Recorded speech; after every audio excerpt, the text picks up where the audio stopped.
Morning star and doji star. Morning star की आप बात करें तो इसका फॉर्मेशन कुछ इस तरह बनता है। देखिए, मॉर्निंग स्टार में जब फॉर्मेशन बनता है तो उसमें 3 कैंडल मुख्यतः बनती हैं, फर्स्ट, सेकंड और थर्ड। आप नीचे देख सकते हो। तो ये पैटर्न डाउन ट्रेंड में बनता है। जब मार्केट डाउन ट्रेंड के बाद पॉज लेती है तो डाउन ट्रेंड में ही ये सिग्नल बनता है। उसके बाद हम जनरेट कर सकते हैं और या एज्यूम कर सकते हैं कि यहाँ से डाउन ट्रेंड अब रुक जाएगा और रुकने के बाद आगे बढ़ जाएगा। और भी कुछ शर्तें हैं, फॉर्मेशन है, आगे अभी समझते हैं।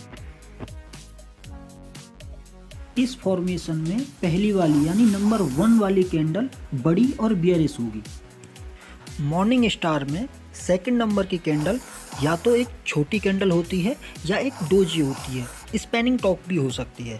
यह नंबर 2 वाली कैंडल आपको इस तरह से प्रेडिक्ट कराती है कि अब मार्केट में सेलर का जो प्रेशर है वो होल्ड हो चुका है। इस फॉर्मेशन में सेकंड वाली कैंडल वाइट और ब्लैक किसी भी कलर की हो सकती है। फॉर्मेशन में आगे बढ़ते हुए अगर तीसरी वाली कैंडल मतलब थर्ड कैंडल लॉन्ग और वाइट यानी कि बुलिश हो और क्लोज उसका जो सेकंड वाली कैंडल है मतलब नंबर 2 वाली कैंडल उससे 50% ऊपर होता है, इस फॉर्मेशन को एक अच्छा मॉर्निंग स्टार या डोजी मॉर्निंग स्टार कहा जाता है।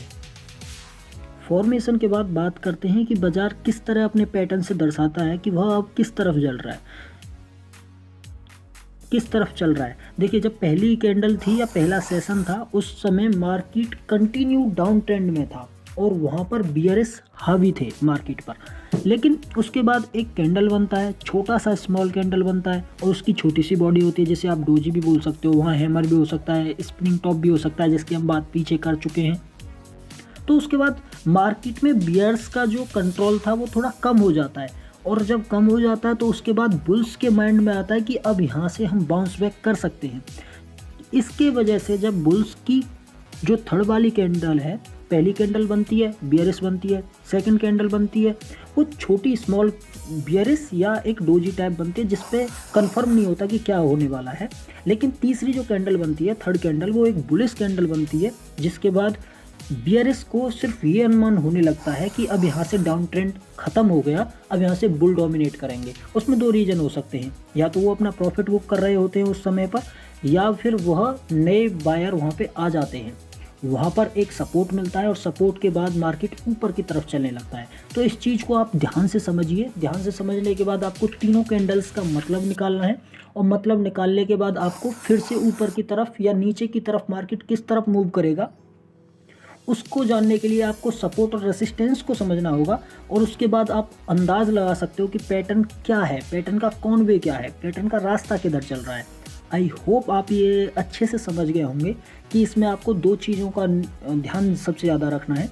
एक तो आपको पैटर्न का ध्यान रखना है कि पैटर्न किस तरफ बन रहा है, पैटर्न डाउन ट्रेंड पे बन रहा है तो पिछले सपोर्ट पे बन रहा है या नया सपोर्ट क्रिएट कर रहा है। और उसके बाद आपको ये देखना है कि उसके बाद रियल में वो जो थर्ड वाली कैंडल है वो 50% अप है जो आपकी सेकंड कैंडल है उससे, या नहीं है। अगर ऊपर है और उसके बाद भी आपको जो आपका वॉल्यूम है वो अच्छा सा लग रहा है और बुल्स भी आपको लग रहा है कि डोमिनेट करने लगे, आने लगे, तो ये आपके लिए बेस्ट अपॉर्चुनिटी होगा और जिस पे आप अच्छे से ट्रेड भी कर सकते हो।